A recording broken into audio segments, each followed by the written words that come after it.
ফারুকের গায়ে আঘাত করেছে, ওই হাত আপনারা ভেঙে দিবেন।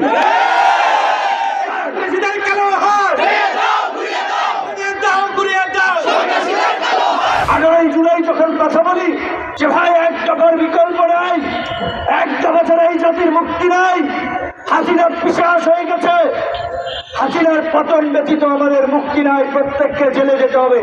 তখন বলে ভাই আমরা তো এক দফার জন্য আন্দোলন করি নাই, এটা কি উচিত হবে? এইরকম এখন কি একজন ব্যাপক বিপ্লব হয়ে গেছে, অথচ ফুল ছাত্রলীগের এজেন্ট হিসেবে এখন যাই হোক সোশ্যাল মিডিয়ার কারণে ব্যাপক পপুলারিটি হয়েছে, সেলিব্রিটি বনে গিয়েছে, তাদের পেছন থেকে একটু তাকাতে হবে। হঠাৎ করে চরিত্র বদল করলেই বদল হয়ে যায় না। বিশেষ করে হামলায় ফারুককে যারা আহত করেছে, আহতদের ব্যানার এসে আমি জানি না, এটা সার্জিসকে বলতে হবে।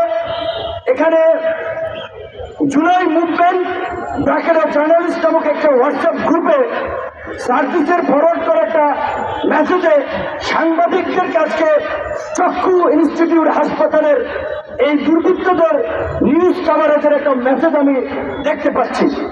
এটি যদি সঠিক হয় তাহলে গতকালকে থেকে সার্জিসের সম্পৃক্ততা নিয়ে যে অভিযোগটি এসেছে সেই বিষয়ে সার্জিসকে পরিষ্কার করতে হবে।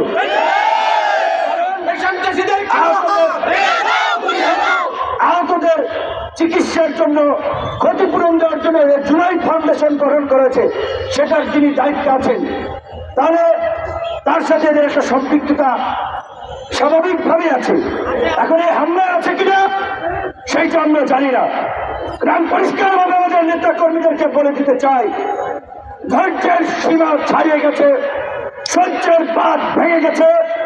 আগামী 24 ঘন্টার মধ্যে এই হামলাকারীর শরীর ইন্দ্রল তনয় সহ সাইফুল সহ যারা চিহ্নিত হয়েছে তাদেরকে যদি প্রশাসন গ্রেপ্তার না করে, যেই হাত দিয়ে ফারুকের গায়ে আঘাত করেছে ওই হাত আপনারা ভেঙে দিবেন।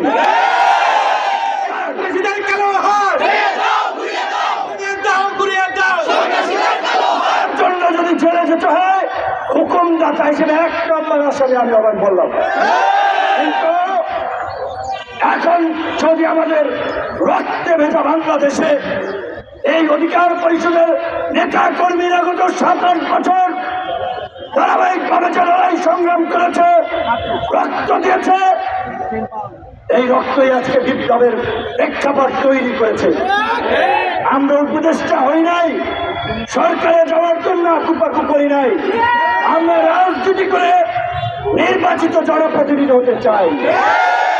এই সরকারকে পরিষ্কারভাবে বলেছি, একমাত্র রাষ্ট্র পুনর্গঠনে সংস্কারের প্রশ্নে একমাত্র গণ অধিকার পরিষদ ব্ল্যাঙ্ক চেক দিয়েছে।